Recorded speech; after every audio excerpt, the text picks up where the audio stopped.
Hello YouTube, this is Let's Talk Horror and welcome back to another video. Okay guys, so today I wanted to jump on here as we have entered the month of December, and I wanted to jump on here and talk about Krampus, the 2015 movie directed by Michael Dougherty. And I wanted to talk about this because to me, this is a modern day Christmas classic. Yes, I said it. It's a modern day Christmas classic, folks. I saw this movie in 2015 in the theater, and really, I don't know, it just stuck with me. I really had a good experience with it. And so I watched it the next year, and I've watched it every year since. It's become a tradition for me. Every December, at least once, I gotta put it on. But this seems like a love or hate kind of movie here. You either are people like me that have made it a Christmas tradition that consider it a modern day Christmas classic. And yes, I do call it a classic because now the movie is 10 years old. I think we can call it a Christmas classic, and that is what I consider it. And it's very odd to me that it's kind of more of a love it or hate it film.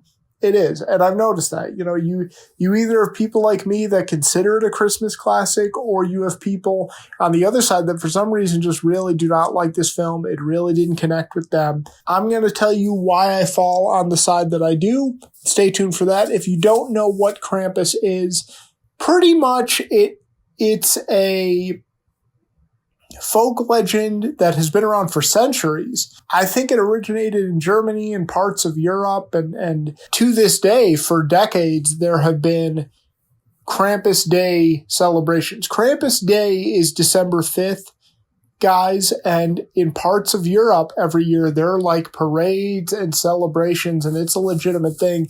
But I can tell you that, here in North America, Krampus didn't really become a thing, or at least I had never heard of it until the early 2010s. And it really seems like here in the States, that's when Krampus started to become more relevant here in the States and started to become a little bit more widely known here in the States. That coincided with this 2015 film directed by Michael Dougherty. So with that out of the way, I just wanted to give a little bit of background on it. We're going to read the synopsis for Krampus, and then I am going to get into the review. So yeah, I'm excited to do this. I thought it would be a nice thing to take a little bit of a break from Welcome to Derry from the universe and jump into something different today. So that's what we're going to do. So with that out of the way, let's get into the synopsis. Okay, but if for some reason you don't know what Krampus 2015 is about, here is a synopsis. While the holiday season represents the most magical time of the year, ancient European folklore warns of Krampus, a horned beast who punishes naughty children at Christmas time. When a dysfunctional family squabbling causes young Max to lose his festive spirit, it unleashes the wrath of the fearsome demon. As Krampus lays siege to the Engel home, Mom, Pop, sister, and brother must band together to save one another from a monstrous fate. So one thing I just really like about this movie, one thing that has always stuck out is the themes, the message, the way they go about it is very well done, very efficiently done. This movie explores the darker side of Christmas even before we get to the whole Krampus stuff in many ways. It explores, Krampus being the opposite of Saint Nick, and it explores how this time of year is kind of a dark time of year for a lot of people as well, and we'll get into that. But it does it in such a way to where you can still sit down at Christmas and enjoy this film. Like, I can understand, even though I love Black Christmas and have sung Black Christmas 1974's praises on this channel before, I can understand how that movie, even for some horror fans, but really especially for the general movie-going audience, was too dark for people for a Christmas movie. This is something that, explores the themes of Christmas and explores the dark side of Christmas, does it in a way that is still, very fun, very comedic, and is still something that you could sit down and watch, even though it is a horror movie on Christmas. And that's what I like. It explores how this is, for many people, even though we talk about this as the happiest time of the year and the most joyful time of year, really for a lot of families, it's the most stressful time of year. Christmas can be a very financially stressful time of year for a lot of people. And then what this movie really explores is that it can be a stressful time of year because you have to get into a room with people that the rest of the year you want nothing to do with, even if they are your family. You know, for a lot of families, at least, there's at least one family member that, you know, if we weren't related by blood or otherwise or whatever, you wouldn't want to be in a room with this person. And so that can be very stressful. So financially it can be very stressful. Having to kind of deal with and grit your teeth and put on a nice face for people that you wouldn't normally like can be very stressful. Hosting Christmas can be very stressful. You know, losing the magic of Christmas that you had as a kid is another thing that gets explored. And I think this movie explores it all beautifully. So I really enjoyed them exploring the dark side of Christmas, but doing it in a lighter and comedic way. And I think the blending of horror and comedy is perfect here. So I've always just loved the tone here. I thought it matches perfectly, and exploring that darker side of Christmas, even before getting to Krampus, you know, throughout the first 30 to 45 minutes is really interesting because I think it's something we can all relate to. I think we can relate to these stresses and the problems, maybe not on this level, but I think we can all relate to the pressure of hosting Christmas or whatever. I think we can all relate to that in some way or another that really, to a certain extent, you know, don't always make this the happiest time of year, as I said earlier. So again, I enjoy the themes it explores. I enjoy the message it has at the end of the movie. I enjoy the way they go about all of that in more of a lighter way, in a way that it's a horror movie, but you can still sit down as a family on Christmas or during the holiday season and absorb its message. So that's my first point. So the kind of big love it or hate it aspect of this movie is the family and the characters. And one of the things that I hear a lot of people that don't like this movie complain about is the characters. I'm here to say that I've always really enjoyed these characters and these performances. Are they groundbreaking? No, they're not. These are not groundbreaking characters. If you're looking for that, this is not the movie for you. They're necessary for the story. They add to the plot. They serve their role in the story well. And the performances, the actors do a good job performing these roles well. And I wanted to give a shout out there. And one thing I hear about this family is that, they're unlikable. Well, I mean, that's kind of the point, guys. This is supposed to be to a certain extent, this is supposed to be like a very dysfunctional family. And you're supposed to have some, at least in the beginning of the movie, some relatively unlikable family members. You're supposed to go on this journey with them and see this family come together to fight off Krampus. So I've never quite understood the whole unlikable thing. I mean, some of these family members, like the Howard character and that side of the family, are supposed to kind of be unlikable, at least in the beginning of the movie. So I've never quite understood that criticism. It's supposed to show the dysfunction of this family. And then I think these roles are performed well. Again, not groundbreaking roles by any means, not groundbreaking characters, but they're performed well by the actors in these roles. And I wanted to give a little bit of a shout out there. So yeah, I think Adam Scott does a great job as the kind of father of this family. Is the guy who he's a loving father, but he's kind of relatively distant from his son a little bit. He works too much. It kind of seems like him and Toni Collette's character. It's a marriage of comfort. It's no longer a marriage of love. And that's kind of emphasized here at the beginning of the movie. And it's nice to see them come together.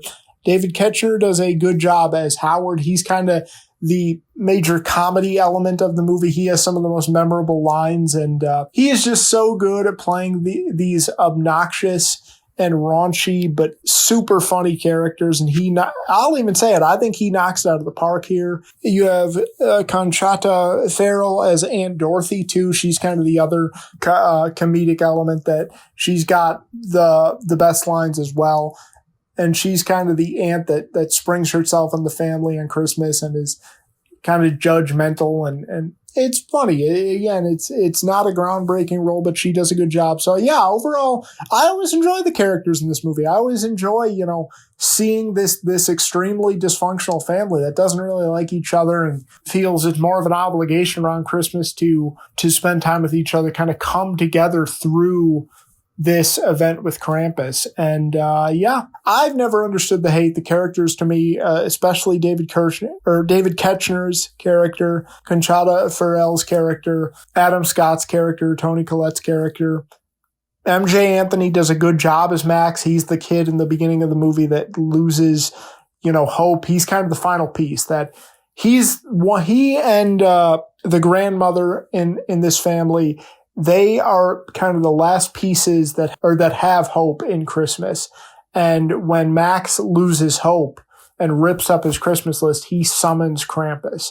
And I think he does a good job. You understand why that final domino fell for his character, and you enjoy seeing him on his journey, and you enjoy seeing him, appreciate his family more as the chaos of Krampus kind of rains down on his house. So overall, yeah, I enjoy the characters here. And then when we do get to Krampus, I will say that I enjoy the horror of this story. As a horror fan, I've explained it. I really enjoy the comedic elements. I really enjoy the lighter tone for a horror movie that this goes for, even when exploring the darker themes of Christmas.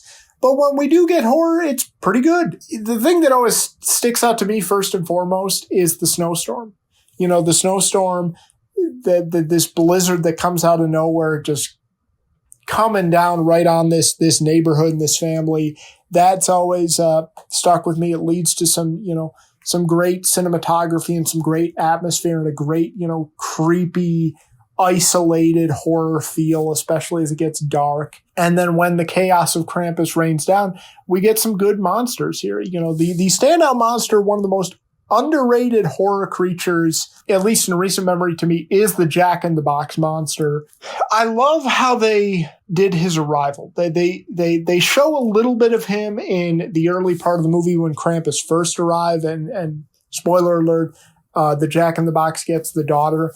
And then, finally in the last 30 minutes of the movie, it's revealed that of what this is. And the practical effects on the Jack-in-the-Box monster are great, because I don't think this was CGI. I think that was mostly practical effects. And I just love how they went about it. Like, it's an enlarged version of a Jack-in-the-Box that looks normal up until the point that you get to its mouth. And then its mouth is like monstrous or alien or whatever. It's so cool. I love it. I think it's one of the most underrated horror movie creatures of the last decade.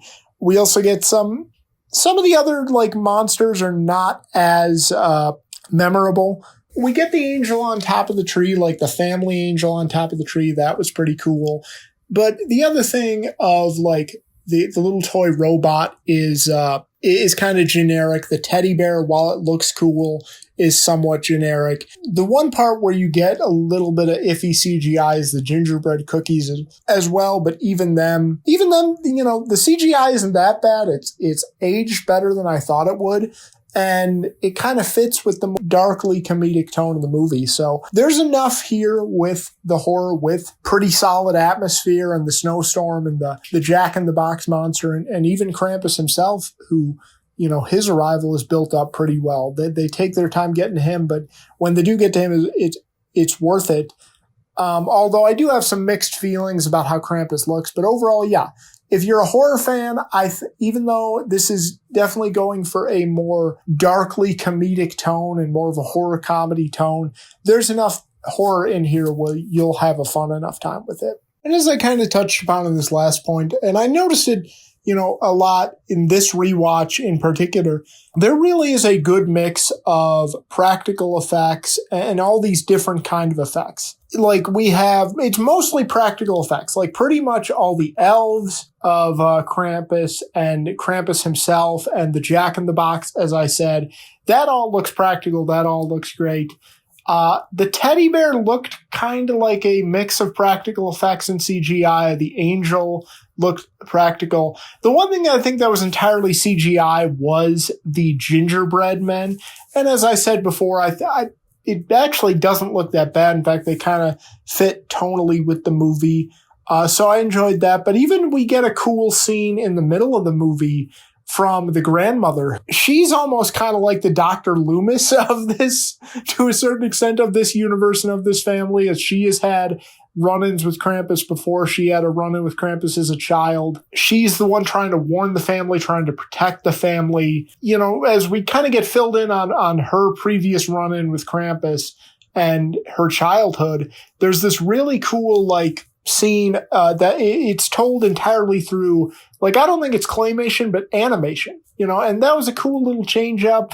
Kind of gave a little bit of Nightmare Before Christmas vibes. That was a cool little change up, and that was a cool, different way to go about things. So I enjoyed that, you know, and to me, the animation in that scene has held up perfectly 10 years later. So I enjoyed that. So yeah, all the effects, to me, even the CGI holds up pretty well, and I like seeing the different mixes of the effects. And to bring it back into it, man, get Andy Muschietti on the phone with Michael Dougherty, because I hate to say it, Andy, Michael's CGI looks a lot better than yours. But okay, with that out of the way, good mix of practical effects and CGI effects, and you even get a cool little animation scene in there as well. Okay, and then I just wanted to say, you know, it's really good that Michael Dougherty directed this.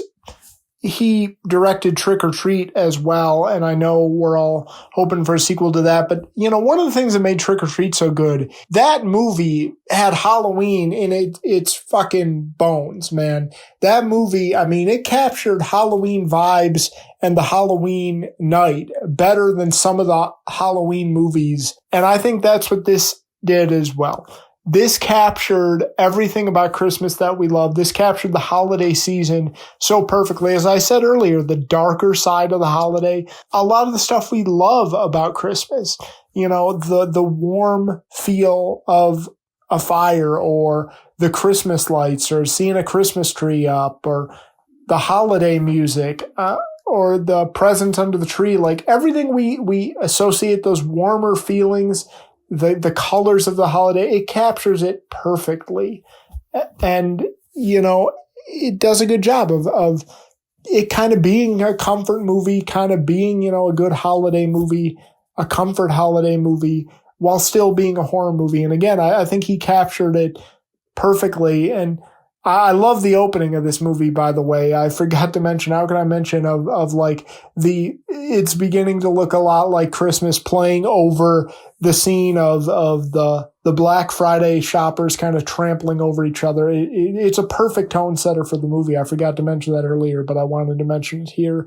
And yeah, overall, he just does a great job of capturing the darker side of the holiday and the things that we love about the holiday, the colors and, you know, the warmth of the holiday and the coldness of the holiday and stuff like that, and everything we love seeing and love being a part of when this time of year comes around. Michael Dougherty, very much like he did in Trick or Treat, captures that perfectly. I love how he went about Krampus as well, not only making him like a Christmas devil, like I've seen him depicted and like how he's told in European folklore, but how he's the shadow of Santa Claus. And the way, as far as they go with it in that direction, it's actually really like charming and really cool. Like, Krampus has his own elves, and he has his own bag of toys, as we see. You know, he has like the Jack in the Box, which is his main reindeer, and he has his own sleigh, and he dresses up like Santa as well. It's kind of cool that they went in that direction.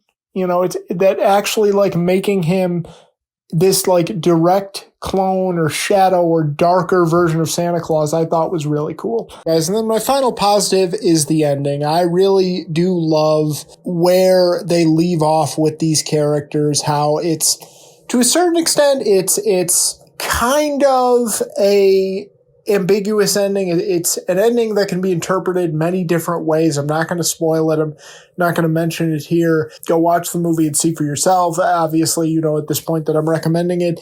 But it's an ending that it almost seems like they're going to pull the whole, it's just a dream thing and do a bait and switch there. Where they leave these characters is where it can be interpreted as, to a certain extent, maybe a happy ending, or to a certain extent, I've seen it interpreted as a dark ending. You don't really know. It's a mixture of kind of a happy ending and a sad ending, but I do love where they leave these characters. It's an underrated ending in my book, and I really enjoy it. So a little bit of a topper to end this movie, and yeah, I really enjoy the ending too. So I think they nailed the ending. I like how you don't really know how to fully interpret it. It's open to interpretation, and I really enjoy that. So just wanted to throw that in there as well. Okay, I did want to touch on some stuff that I've always had relatively mixed feelings about. I don't really have a lot of hardcore negatives with this movie, quite frankly. I've always really enjoyed it, but I do have some stuff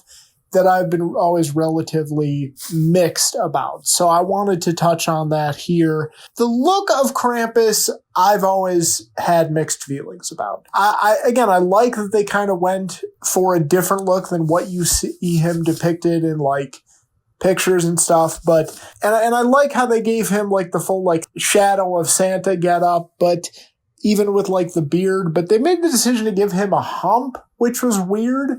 And they made the decision to have like his jaw and his mouth hang open. And that to me looks kind of weird, to be completely honest. So the look of Krampus, the traditional sense, like the hooves and even the shadow of Santa getup is cool, but the decision, particularly with the mouth and like the hump in his back, the arch in his back, is kind of weird. But I love the size of him. That's cool. I always love the scene where he's jumping or like from rooftop to rooftop when he's chasing the daughter. But overall, yeah, the look, I definitely have mixed feelings for Krampus, which is one of the few things I have mixed feelings for. The other thing is, as I said, when you get past Krampus and you get past Jack in the Box, the other creatures, the other quote-unquote toys of Krampus are somewhat generic.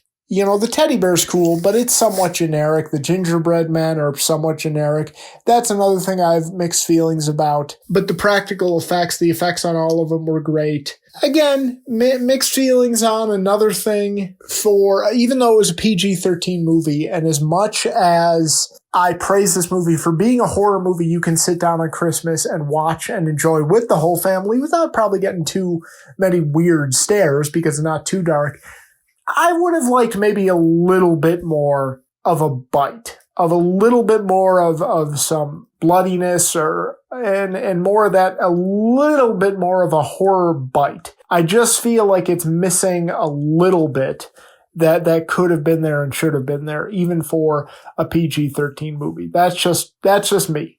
That's what I've noticed the last couple of times, that if I could change anything, I do wish there was a little bit more of a bite. Another thing I'm mixed on, the confrontation between Krampus and the grandmother. It is established in the movie that, she is kind of, as I said earlier, the Dr. Loomis of this family. She is the one that has a history with Krampus. She is the one that, knows the story of Krampus and knows how dangerous he is.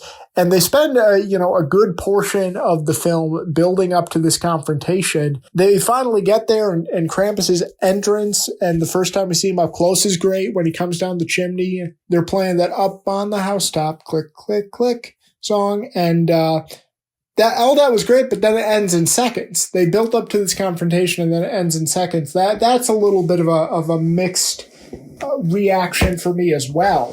Finally, the only real negative that I can muster for this is there's a scene where a character is dropped into a pit at the end of the movie. The falling scene, the shot of them falling is just so cheesy, and it looks so fake, and you could tell it's so fake that